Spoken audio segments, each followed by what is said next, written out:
Expose तो हो ही गए राहुल गांधी, बल्कि चुनाव आयोग ने राहुल गांधी का नाम लिए बगैर 7 दिनों का वक्त भी दिया है कि या तो वोट चोरी के सबूत पेश करें, हलफनामा दें। आप बताएं कि सरकार ने कैसे वोट चोरी की है, चुनाव आयोग पर जो आरोप लगा रहे हैं उसकी सच्चाई बताएं, नहीं तो पूरे देश से माफी मांगे। चुनाव आयोग ने कह दिया कि तीसरा कोई विकल्प नहीं है, कोई रास्ता नहीं है, या तो माफी या सबूत। वैसे जब जब चुनावी मौसम शुरू होता है तब तब विपक्षी खेमा झूठा नैरेटिव गढ़ना शुरू कर देता है। आपने लोकसभा चुनाव के टाइम पर भी देखा था। अब 2 महीने बाद बिहार में विधानसभा के चुनाव है, इसीलिए सरकार के खिलाफ वोट चोरी के आरोप लगाए जा रहे हैं। विपक्षी सांसद कभी बैरिकेड्स फांद देते हैं, कभी उसके ऊपर चढ़ जाते हैं ताकि अच्छी तस्वीर क्लिक हो जाए, तो कभी संविधान की प्रतियां हाथ में लेकर हो हल्ला करते हैं। लेकिन अब एसआईआर के मुद्दे पर चुनाव आयोग ने झूठी तुरपई के एक एक धागे को खोलकर रख दिया है। कैसे, ये रिपोर्ट जरा ध्यान से देखिए।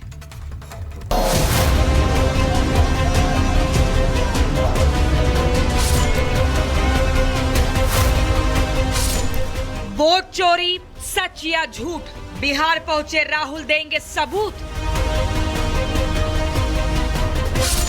बिहार में प्रदर्शन, टारगेट इलेक्शन कमीशन।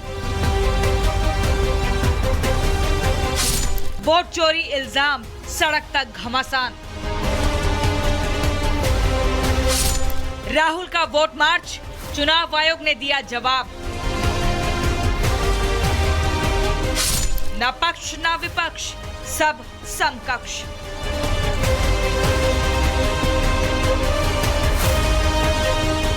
बिहार में एक बार फिर चुनावी पारा चढ़ गया है। राहुल गांधी ने वोट चोरी के आरोपों को लेकर जबरदस्त हमला बोला है। उनके साथ तेजस्वी यादव भी सुर में सुर मिलाते नजर आ रहे हैं। वहीं चुनाव आयोग ने भी इन आरोपों का जवाब दिया है। बिहार की सियासत में गर्माहट बढ़ाने के लिए राहुल गांधी आज सासाराम पहुंचे। राहुल ने बीजेपी पर वोट चोरी का आरोप लगाया, साथ ही बीजेपी पर लोकतंत्र को कुचलने का आरोप भी मढ़ा। उनके साथ मंच पर आरजेडी सुप्रीमो लालू यादव, तेजस्वी यादव और कांग्रेस अध्यक्ष मल्लिकार्जुन खड़गे के साथ साथ कई नेता मौजूद थे। मैं आपको स्टेट से कह रहा हूं, पूरे हिंदुस्तान में विधानसभा के चुनाव, लोकसभा के चुनाव चोरी किए जा रहे हैं और इनकी आखिरी साजिश ये है कि बिहार में एसआईआर करके नए वोटरों को जोड़कर, वोटरों को काटकर ये बिहार का चुनाव चोरी करें। चोरों को हटाइए, बीजेपी को भगाइए और राष्ट्रीय जो एकता पार्टी है हम लोग का, उनको जिताइए। इलेक्शन कमीशन, मोदी जी लोग बिहारियों को चूना लगाना चाहते हैं।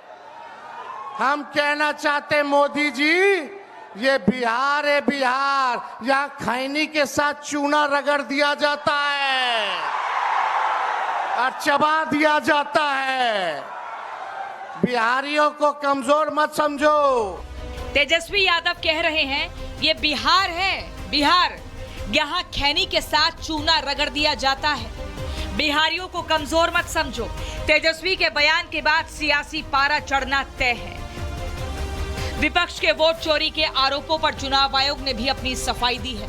आयोग ने कहा है कि चुनाव पूरी तरह पारदर्शी और निष्पक्ष तरीके से कराए जा रहे हैं और ऐसे आरोप बेबुनियाद हैं।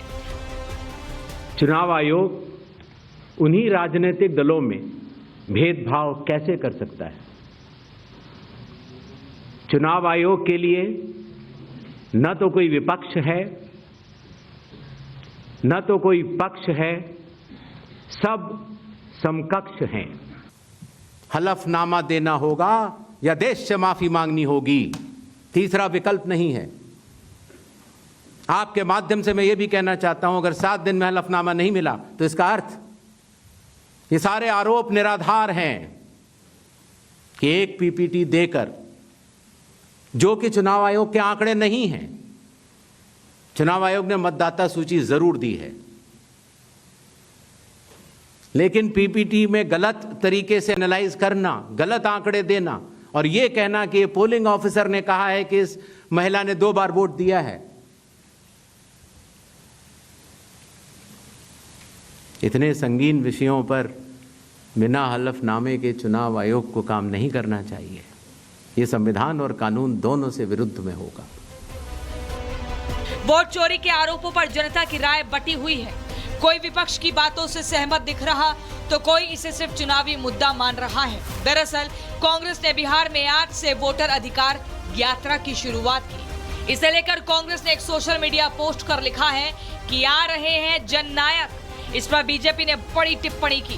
बीजेपी आईटी प्रमुख सेल के प्रमुख अमित मालवीय ने एक सोशल मीडिया पोस्ट भी किया है। इस पोस्ट में अमित मालवीय ने कांग्रेस के एक्स पोस्ट पर लगाए गए तिरंगे को लेकर टिप्पणी की है। अमित मालवीय ने इस पोस्ट में लिखा है कि बिहार में जननायक तो सिर्फ एक ही है, भारत रत्न कर्पूरी ठाकुर। भेष बदलकर आए राहुल गांधी तिरंगे के खलनायक हैं।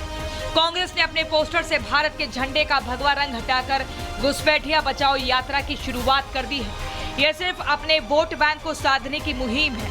हिंदुस्तान के खलनायक को बिहार जवाब देगा। आपको बता दें, बिहार में विधानसभा चुनाव के करीब 2 महीने पहले ये सियासी यात्रा 16 दिनों तक चलेगी और 1 सितंबर को पटना में महागठबंधन की महारैली के साथ खत्म होगी। राहुल गांधी की ये यात्रा बिहार के 20 से ज्यादा जिलों से गुजरेगी और करीब 1300 किलोमीटर का सफर तय करेगी। वोट चोरी के दावों को लगातार धार दे रहे राहुल गांधी के साथ इस यात्रा में आरजेडी नेता तेजस्वी यादव भी शामिल हो गए।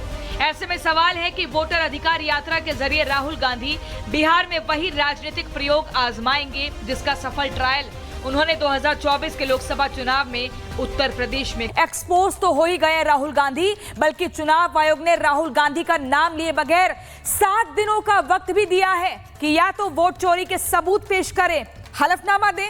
आप बताएं कि सरकार ने कैसे वोट चोरी की है। चुनाव आयोग पर जो आरोप लगा रहे हैं उसकी सच्चाई बताएं, नहीं तो पूरे देश से माफी मांगे। चुनाव आयोग ने कह दिया कि तीसरा कोई विकल्प नहीं है, कोई रास्ता नहीं है, या तो माफी या सबूत। वैसे जब जब चुनावी मौसम शुरू होता है तब तब विपक्षी खेमा झूठा नैरेटिव गढ़ना शुरू कर देता है। आपने लोकसभा चुनाव के टाइम पर भी देखा था। अब 2 महीने बाद बिहार में विधानसभा के चुनाव है, इसीलिए सरकार के खिलाफ वोट चोरी के आरोप लगाए जा रहे हैं। विपक्षी सांसद कभी बैरिकेड्स फांद देते हैं, कभी उसके ऊपर चढ़ जाते हैं ताकि अच्छी तस्वीर क्लिक हो जाए, तो कभी संविधान की प्रतियां हाथ में लेकर हो हल्ला करते हैं। लेकिन अब एसआईआर के मुद्दे पर चुनाव आयोग ने झूठी तुरपई के एक एक धागे को खोलकर रख दिया है। कैसे, ये रिपोर्ट जरा ध्यान से देखिए।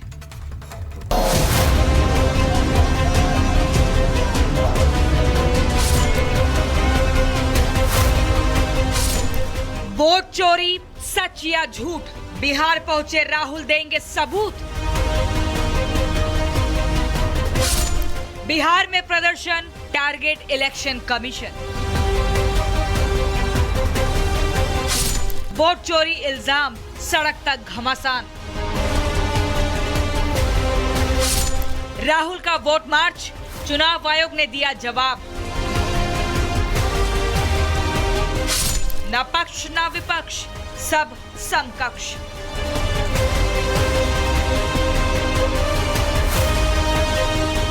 बिहार में एक बार फिर चुनावी पारा चढ़ गया है। राहुल गांधी ने वोट चोरी के आरोपों को लेकर जबरदस्त हमला बोला है।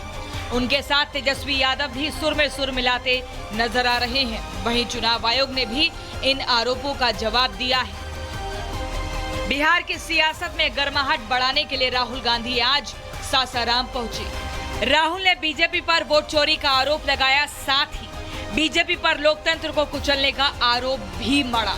उनके साथ मंच पर आरजेडी सुप्रीमो लालू यादव, तेजस्वी यादव और कांग्रेस अध्यक्ष मल्लिकार्जुन खड़गे के साथ साथ कई नेता मौजूद थे। मैं आपको स्टेट से कह रहा हूं, पूरे हिंदुस्तान में विधानसभा के चुनाव, लोकसभा के चुनाव चोरी किए जा रहे हैं और इनकी आखिरी साजिश ये है कि बिहार में एसआईआर करके नए वोटरों को जोड़कर, वोटरों को काटकर ये बिहार का चुनाव चोरी करें।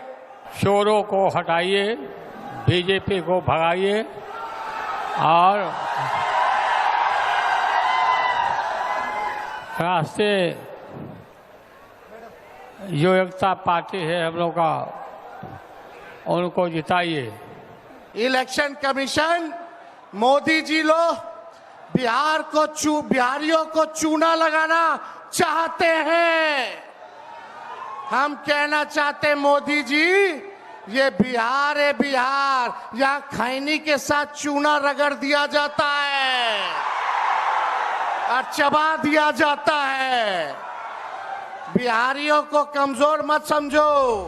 तेजस्वी यादव कह रहे हैं ये बिहार है बिहार, यहाँ खैनी के साथ चूना रगड़ दिया जाता है, बिहारियों को कमजोर मत समझो। तेजस्वी के बयान के बाद सियासी पारा चढ़ना तय है। विपक्ष के वोट चोरी के आरोपों पर चुनाव आयोग ने भी अपनी सफाई दी है। आयोग ने कहा है कि चुनाव पूरी तरह पारदर्शी और निष्पक्ष तरीके से कराए जा रहे हैं और ऐसे आरोप बेबुनियाद हैं। चुनाव आयोग उन्हीं राजनीतिक दलों में भेदभाव कैसे कर सकता है? चुनाव आयोग के लिए न तो कोई विपक्ष है, न तो कोई पक्ष है, सब समकक्ष हैं। हलफनामा देना होगा या देश से माफी मांगनी होगी, तीसरा विकल्प नहीं है। आपके माध्यम से मैं ये भी कहना चाहता हूं, अगर 7 दिन में हलफनामा नहीं मिला तो इसका अर्थ ये सारे आरोप निराधार हैं कि एक पीपीटी देकर, जो कि चुनाव आयोग के आंकड़े नहीं हैं। चुनाव आयोग ने मतदाता सूची जरूर दी है, लेकिन पीपीटी में गलत तरीके से एनालाइज करना, गलत आंकड़े देना और यह कहना कि पोलिंग ऑफिसर ने कहा है कि इस महिला ने 2 बार वोट दिया है, इतने संगीन विषयों पर बिना हलफनामे के चुनाव आयोग को काम नहीं करना चाहिए। ये संविधान और कानून दोनों से विरुद्ध में होगा। वोट चोरी के आरोपों पर जनता की राय बटी हुई है। कोई विपक्ष की बातों से सहमत दिख रहा तो कोई इसे सिर्फ चुनावी मुद्दा मान रहा है। दरअसल कांग्रेस ने बिहार में आज से वोटर अधिकार यात्रा की शुरुआत की। इसे लेकर कांग्रेस ने एक सोशल मीडिया पोस्ट कर लिखा है कि आ रहे हैं जननायक। इस पर बीजेपी ने बड़ी टिप्पणी की। बीजेपी आईटी प्रमुख सेल के प्रमुख अमित मालवीय ने एक सोशल मीडिया पोस्ट भी किया है। इस पोस्ट में अमित मालवीय ने कांग्रेस के एक्स पोस्ट पर लगाए गए तिरंगे को लेकर टिप्पणी की है। अमित मालवीय ने इस पोस्ट में लिखा है कि बिहार में जननायक तो सिर्फ एक ही है, भारत रत्न कर्पूरी ठाकुर। भेष बदल कर आए राहुल गांधी तिरंगे के खलनायक हैं। कांग्रेस ने अपने पोस्टर से भारत के झंडे का भगवा रंग हटाकर घुसपैठिया बचाओ यात्रा की शुरुआत कर दी है। यह सिर्फ अपने वोट बैंक को साधने की मुहिम है। हिंदुस्तान के खलनायक को बिहार जवाब देगा। आपको बता दें, बिहार में विधानसभा चुनाव के करीब 2 महीने पहले ये सियासी यात्रा 16 दिनों तक चलेगी और 1 सितंबर को पटना में महागठबंधन की महारैली के साथ खत्म होगी। राहुल गांधी की ये यात्रा बिहार के 20 से ज्यादा जिलों से गुजरेगी और करीब 1300 किलोमीटर का सफर तय करेगी। वोट चोरी के दावों को लगातार धार दे रहे राहुल गांधी के साथ इस यात्रा में आरजेडी नेता तेजस्वी यादव भी शामिल हो गए। ऐसे में सवाल है कि वोटर अधिकार यात्रा के जरिए राहुल गांधी बिहार में वही राजनीतिक प्रयोग आजमाएंगे जिसका सफल ट्रायल उन्होंने 2024 के लोकसभा चुनाव में उत्तर प्रदेश में